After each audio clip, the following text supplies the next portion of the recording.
আসসালামু আলাইকুম। আমরা অনেকেই অনলাইনে বিভিন্ন সাইটে কিন্তু ইনকাম করে থাকি। তো অনেক সাইট থেকে আমাদের ওয়েব মানিতে পেমেন্টটা নিতে হয়, ঠিক আছে। আমরা যখন আমাদের ইনকামের টাকাটা ওয়েব মানিতে আনি তখন আমাদের একটা প্রয়োজন পড়ে যে আমরা কিভাবে এই টাকাটাকে বিকাশ বা নগদে নিতে পারি। তো আজকের ভিডিওতে আপনারা কিভাবে ওয়েব মানি থেকে বিকাশ বা নগদে টাকা নেবেন সে বিষয়টা নিয়ে আলোচনা করব। আপনারা আপনাদের ইনকামের টাকাটা খুব সহজেই আপনারা বিকাশ বা নগদে নিতে পারবেন। তো ওয়েব মানির ডলারটা আপনারা এক্সচেঞ্জ করে বিকাশ বা নগদে নেওয়ার জন্য আপনাদের সর্বপ্রথম এই exchanger.net এই সাইটটার মধ্যে আপনাদের একটা অ্যাকাউন্ট করতে হবে। এই সাইটের লিঙ্কটা আমার ভিডিওর ডেসক্রিপশন বক্স এবং কমেন্ট বক্সে পেয়ে যাবেন, সেখানে ক্লিক করে আপনারা অ্যাকাউন্টটা করবেন। এবং আপনারা যদি ফ্রি ইনকাম সাইট পেতে চান তাহলে আমার চ্যানেলটা অবশ্যই সাবস্ক্রাইব করে সাথেই থাকবেন, তাহলে নতুন নতুন সম্পূর্ণ ফ্রি ইনকাম সাইট পেয়ে যাবেন। আমরা এক্সচেঞ্জ সাইটটাতে অ্যাকাউন্ট করার জন্য লিঙ্কে যখন ক্লিক করে দিব তখন আমাদের এই ইন্টারফেসটা নিয়ে আসবে। আর সাইটটা নিয়ে কিন্তু আপনাদের মাঝে আমি ইতিমধ্যে একটা ভিডিও দিয়েছি যেটা আপনারা ট্রাস্ট ওয়ালেট থেকে বিকাশ বা নগদে নিতে পারেন, ঠিক আছে। ওইটার মধ্যেই আমি দেখাইছি। তো এই সাইটটার মধ্যে এক্সচেঞ্জ করার জন্য আমাদের সর্বপ্রথম একটা অ্যাকাউন্ট করতে হবে। অ্যাকাউন্টটা করার জন্য আমরা এখানে সাইন আপ বাটনে ক্লিক করে দিব। সাইন আপ অপশনে ক্লিক করে দেওয়ার পরে আমাদের এই ইন্টারফেসটা চলে আসবে। আসার পরে আমাদের এখন সাইন আপ করতে হবে। তো আমি আপনাদেরকে ফর্মটা ফিল আপ করে দেখাচ্ছি। ফর্মটা পূরণ করার জন্য আপনাদের সর্বপ্রথম আপনাদের ফার্স্ট নেম দিয়ে দিবেন, তারপরে লাস্ট নেম দিয়ে দিবেন এবং যে জিমেলটা দিয়ে অ্যাকাউন্টটা করবেন ওই জিমেলটা দিয়ে দিবেন এবং এখানে একটা পাসওয়ার্ড দিয়ে দিবেন। তারপর এখানে সেম পাসওয়ার্ডটা দিয়ে দিবেন, এখানে আপনাদের একটা ফোন নাম্বার দিয়ে দিবেন এবং এখানে এই দুইটা অপশনে টিকমার্ক দিয়ে দিবেন। দেওয়ার পরে এখন আপনারা সাইন আপ বাটনে একটা ক্লিক করে দিবেন। ক্লিক করে দেওয়ার পরেই আপনাদের অ্যাকাউন্টটা হয়ে যাবে। আপনারা এখানে পাসওয়ার্ডটা সেভ করে নেবেন। সেভ করার পরে আপনাদের পাসওয়ার্ডটা সেভ থাকবে এবং আপনাদের অ্যাকাউন্টটা কমপ্লিট হয়ে যাবে, ঠিক আছে। অ্যাকাউন্টটা করার পরে তারা এখানে একটা নোটিফিকেশন কিন্তু দিয়ে দিয়েছে যে অ্যাকাউন্ট ভেরিফিকেশন ছাড়াই আপনারা প্রতিদিন 3টি লেনদেন করতে পারবেন। তো আমরা তো প্রতিদিন একটা দুইটার বেশি লেনদেন করি না, আমরা অ্যাকাউন্ট ভেরিফাই ছাড়াই আমরা এটার মধ্যে প্রতিদিন 3টা লেনদেন করতে পারবো। তারপরও যদি আপনারা চান সেক্ষেত্রে আপনারা ভেরিফাইটা করে নিতে পারেন, কোনো সমস্যা নাই, ঠিক আছে। তো আমাদের যেহেতু প্রতিদিন আমরা 3টা লেনদেন করতে পারবো সেক্ষেত্রে আমি ভেরিফাইটা করছি না, ঠিক আছে। এমনিতেই আমি লেনদেন করতে পারবো। আর আপনারা লেনদেন করার সময় দেখবেন যে আপনাদের অপারেটর এখানে অনলাইনে আছে কিনা। অনলাইনে থাকলে এখানে অনলাইন দেখাবে, আর যদি অনলাইন না থাকে সেক্ষেত্রে আপনাদের এখানে অফলাইন দেখাবে। তো আপনারা দেখতে পাচ্ছেন আমি কিন্তু ইতিমধ্যেই এই সাইটটার মধ্যে প্রায় 4বার লেনদেন করে নিয়েছি। সাইটটা খুবই ট্রাস্টেড, আপনারা নিশ্চিন্তে এই সাইটটার মাধ্যমে এক্সচেঞ্জ করে আপনাদের টাকা বিকাশ বা নগদে নিতে পারেন। তো চলেন আমরা এখন ওয়েব মানি থেকে কিভাবে বিকাশ বা নগদে টাকা নেব সে বিষয়টা নিয়ে আলোচনা করি। তো সাইটটির মধ্যে আমাদের অ্যাকাউন্ট করা সহ সমস্ত কাজ কমপ্লিট করা শেষ। এখন আমাদের এক্সচেঞ্জ করতে হবে। এক্সচেঞ্জ করার জন্য আমরা এখানে এই 3 ডটও ক্লিক করে দিতে পারি অথবা মাই অ্যাকাউন্ট এটার মধ্যেও ক্লিক করে দিতে পারি। তো আমরা যেটার মধ্যেই ক্লিক করে দিয়ে একটার মধ্যে ক্লিক করে দিলেই হবে, ঠিক আছে। তো আমরা এই 3 ডটে ক্লিক করে দিলাম। দেওয়ার পরে এখানে দেখেন এক্সচেঞ্জ নামে অপশন আছে, আমরা এই এক্সচেঞ্জে ক্লিক করে দিলাম। দেওয়ার পরে আমাদের এই ইন্টারফেসটা চলে আসবে। আসার পরে এখানে সেন্ড এবং রিসিভ, অর্থাৎ আপনারা যেটা থেকে সেন্ড করবেন এবং সেন্ড করার পরে আপনারা যেটার মাধ্যমে আপনারা রিসিভ করবেন। তো আমরা সর্বপ্রথম কিন্তু আমরা সেন্ড করব, সেক্ষেত্রে আমরা এখানে সেন্ডের মধ্যে এটার মধ্যে একটা ক্লিক করে দিলাম। দেওয়ার পরে আমরা যেহেতু ওয়েব মানি থেকে ডলারটা সেন্ড করব সেক্ষেত্রে আমরা এখানে ওয়েব মানিটা সিলেক্ট করে দেব। আপনারা কিন্তু এখানে ওয়েব মানি না অনেকগুলো ওয়ালেট থেকেই আপনারা সেন্ড করে বিকাশ বা নগদে নিতে পারবেন, যেমন বাইন্যান্স আছে, তারপরে পেয়ার আছে, ট্রাস্ট ওয়ালেট আছে, অনেকগুলো মেথড থেকেই আপনারা বিকাশ বা নগদে নিতে পারবেন। তো আমি আপনাদের মাঝে ওয়েব মানিটা দেখাবো আজকে। তো ওয়েব মানির মধ্যে আমি একটা ক্লিক করে দিলাম। দেওয়ার পরে এখানে রিসিভ নামে যে অপশনটা আমি রিসিভে ক্লিক করে দিলাম। দেওয়ার পরে এখন আপনি রিসিভ করবেন কিসে, এখানে আপনাদের বিকাশ আছে, তারপরে আমরা যখন একটু নিচে চলে আসব এখানে নগদ আছে, তারপরে আবার এখানে রকেটও আছে। তো আপনারা বিকাশ বলেন, নগদ বলেন, রকেট বলেন, যেটার মাধ্যমে আপনারা নিতে চান আপনারা ওইটার মাধ্যমে নিতে পারবেন, ঠিক আছে।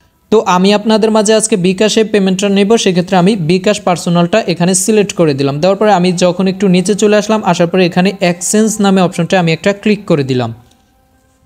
ক্লিক করে দেওয়ার পরে এখানে আমাদের 3টা স্টেপ দিছে, ঠিক আছে। তো আমাদের প্রথম স্টেপে এখানে দেখেন আমরা মিনিমাম কিন্তু $1 এখানে বাই সেল করতে পারবো, ঠিক আছে।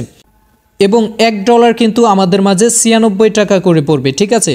তো আমি যেই ডলারটা এখানে সেন্ড করব সেই ডলারটা এখানে লিখে দেব। আমি জাস্ট এখানে $5 সেন্ড করব, সেক্ষেত্রে আমি এখানে $5 লিখে দিলাম। $5 আমি পাবো 80 টাকা, ঠিক আছে। তো আপনারা এখানে যেটা সেল করবেন ওইটা কিন্তু এখানে লিখে দেবেন। তো আমি এখানে ডলারটা লিখে দিলাম, দেওয়ার পরে এখানে নেক্সট স্টেপ জাস্ট এটার মধ্যে আমি একটা ক্লিক করে দিলাম। দেওয়ার পরে আমাদের পরের স্টেপে নিয়ে আসছে। এখন দেখেন এখানে একটা ফোন নাম্বার চাচ্ছে, আমি জাস্ট আমার ফোন নাম্বারটা দিয়ে দিলাম এবং এখানে চাচ্ছে ইউর বিকাশ পার্সোনাল অ্যাকাউন্ট, ঠিক আছে। আপনারা যেই অ্যাকাউন্টে পেমেন্টটা নেবেন ওই বিকাশ নাম্বারটা এখানে দিয়ে দিবেন। তো আমি আমার বিকাশ নাম্বারটা এখানে দিয়ে দিলাম। দিয়ে দেওয়ার পরে এখানে আমি নেক্সট স্টেপ এটার মধ্যে আমি একটা ক্লিক করে দিলাম। দেওয়ার পরে এখানে তারা our web money account details, ঠিক আছে, তারা কিন্তু একটা ওয়েব মানি ডিটেলস তারা কিন্তু এখানে দিয়ে দিছে, ঠিক আছে। তো আমরা এটাকে জাস্ট কপি করে নিব। কপি করার পরে এখন আমরা চলে যাব আমাদের ওয়েব মানি অ্যাকাউন্টে। ওয়েব মানি অ্যাকাউন্টে চলে আসার পরে এখন আমাদের ডলারটা তাদের যে ওয়ালেট নাম্বারটা দিছে ওই নাম্বারে সেন্ড করতে হবে। সেন্ড করার জন্য আমরা এখানে দেখেন ট্রান্সফার নামে অপশন আছে, আমরা এই ট্রান্সফার নামে অপশনটা একটা ক্লিক করে দিলাম। দেওয়ার পরে এখানে টু এ পারচেস আমরা জাস্ট এটার মধ্যে একটা ক্লিক করে দিলাম। দেওয়ার পরে আমাদের এই ইন্টারফেসটা চলে আসছে। চলে আসার পরে আমরা যেই ওয়ালেটটা কপি করে আনলাম ওই ওয়ালেটটা এখানে পেস্ট করে দিব। ওই ওয়ালেটটা এখানে পেস্ট করে দিলাম। দেওয়ার পরে এখানটায় দেখেন আমাদের অ্যামাউন্টটা লিখতে বলছে, সো আমরা এখানে আমাদের অ্যামাউন্টটা লিখে দেব, ঠিক আছে। আমরা আমাদের অ্যামাউন্টটা লিখে দিলাম এবং এখানে দেখেন যে ডিটেলস, ঠিক আছে, আমরা এখানে ডিটেলসে জাস্ট ট্রান্সফার লিখে দিতে পারি। আমরা এখানে ট্রান্সফার লিখে দিলাম এবং সব কিছু আমাদের কমপ্লিট হবার পরে এখানে দেখেন ওকে নামে অপশন আছে, আমরা জাস্ট ওকেতে ক্লিক করে দিব। আমরা ওকেতে ক্লিক করে দেওয়ার পরে আমাদের এই অপশনটা চলে আসবে। তো আমাদের সব কিছু কনফার্ম থাকার পরে এখানে আমরা জাস্ট নেক্সটে একটা ক্লিক করে দিব। দেওয়ার পরে আমাদের যেই ওয়েব মানি যেই অ্যাকাউন্টটা আছে ওইটা জাস্ট আমাদের একটা পিনকোড সেট করা আছে, আমরা আপনারা যে পিনকোডটা সেট করছেন ওইটা দিবেন। আমি আমার পিনকোডটা দিয়ে দিলাম। দেওয়ার পরে এখানে কিন্তু সাকসেসফুল হয়ে গেছে। সাকসেসফুল হয়ে যাবার পরে আমাদের করণীয় হচ্ছে এখানে দেখেন মোর নামে একটা অপশন আছে, আমরা এই মোর নামে অপশনটা ক্লিক করে দিব। দেওয়ার পরে এখানে আমাদের ট্রানজ্যাকশন হিস্টোরি আছে, ঠিক আছে, আমরা এই হিস্টোরিতে একটা ক্লিক করে দিব। দেওয়ার পরে আমরা যে মাত্র ডলারটা পাঠাইছি ওই লেনদেনটায় আমরা জাস্ট ক্লিক করে দেব। দেওয়ার পরে আমাদের দেখেন এখানে একটা ট্রানজ্যাকশন আইডি আছে, ঠিক আছে, আমাদের এই ট্রানজ্যাকশন আইডিটা মুখস্থ করে নেব, কারণ আমাদের ওখানে আমরা যে লেনদেন করছি এটার প্রুফটা দিতে হবে। এই ট্রানজ্যাকশন আইডিটা আমরা মুখস্থ করে নেব। মুখস্থ করার পরে আমরা চলে যাব আমাদের সেই এক্সচেঞ্জ সাইটে, ঠিক আছে। সাইটে চলে আসার পরে আমরা একটু নিচের দিকে চলে আসব। আসার পরে এখানে দেখেন আমাদের ট্রানজ্যাকশন আইডিটা লেখার জন্য একটা ডেসক্রিপশন দেওয়া আছে, ঠিক আছে। তো আমরা এখানে প্রথমে জাস্ট ডান লিখে দেব। দেওয়ার পরে আমরা নিচে দিয়ে আমাদের ট্রানজ্যাকশন আইডিটা যেটা আমরা মুখস্থ করছি ওটা আমরা এখানে লিখে দেব।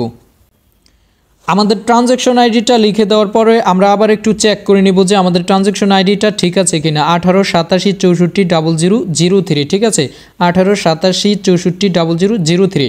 তো আপনারা সবসময় এই জিনিসটাকে ভালো করে জাস্টিফাই করে নেবেন, ঠিক আছে।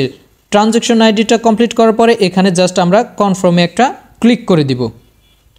দেওয়ার পরে আমাদের এটা সাকসেসফুল হয়ে যাবে। আমরা একটু অপেক্ষা করার পরেই আমাদেরকে কিন্তু বিকাশে তারা পেমেন্টটা ইনস্ট্যান্ট করে দিবে। এখানে কিন্তু অত বেশি সময় লাগে না, ঠিক আছে, আপনাদেরকে কিন্তু খুব শীঘ্রই আপনাদেরকে পেমেন্টটা করে দিবে। তো আমরা একটু অপেক্ষা করি, আমরা একটু সময়টাও এখানে দেখি। দেখার পরে কিন্তু আমরা একটু অপেক্ষা করার পরে আশা করি খুব শীঘ্রই আমাদেরকে পেমেন্টটা করে দিবে। আমাদেরকে কিন্তু পেমেন্টটা তারা করে দিছে, আমাদেরকে কিন্তু মাত্র 2-3 মিনিটের মধ্যেই তারা পেমেন্টটা করে দিছে। পেমেন্টটা করার সাথে সাথেই তারা এখানে কনফার্ম করে দিবে। যতক্ষণ আপনাদের পেমেন্টটা কনফার্ম করবে না ততক্ষণ কিন্তু এখানে আপনাদের পেন্ডিংয়ে থাকবে, ঠিক আছে। তো তারা মিনিমাম 5 থেকে 10 মিনিটের মধ্যেই আপনাদেরকে পেমেন্টটা করে দিবে। ঊর্ধ্বে গেলে 15 থেকে 20 মিনিট যাবে, ঠিক আছে। তো এখানে দেখেন যে আমি কিন্তু তাদের সাথে অনেকবারই কিন্তু লেনদেন করছি, ঠিক আছে, খুবই ট্রাস্টেড একটা সাইট। আর যদি আপনাদের পেমেন্টটা অতিরিক্ত লেট হয়, ঠিক আছে, মানে আধা ঘন্টার বেশি যায়, সেক্ষেত্রে তাদের সাথে কিন্তু যোগাযোগ করার আপনাদের মাঝে সিস্টেম দেওয়া আছে। এখানে তাদের সাথে মেসেজে কথা বলতে পারবেন, এখানে হোয়াটসঅ্যাপ দেওয়া আছে, ঠিক আছে। তো আপনারা যে কোনো সমস্যায় পড়লে কিন্তু তাদের সাথে কন্ট্যাক্ট করতে পারবেন, ঠিক আছে। তো আপনারা নিশ্চিন্তে এই সাইটটার মধ্যে আপনারা লেনদেন করে আপনাদের ওয়েব মানির ডলারটা বিকাশ বা নগদে নিশ্চিন্তে নিতে পারবেন। তো আজকের ভিডিওটা দেখে আশা করি আপনাদের অনেক উপকার হয়েছে। তো পরবর্তীতে সম্পূর্ণ ফ্রি সাইট এবং যে কোনো সমস্যার সমাধান পেতে আমার ট্রাস্ট আইটি ইউটিউব চ্যানেলটা সাবস্ক্রাইব করে সাথেই থাকবেন। ধন্যবাদ। আসসালামু আলাইকুম।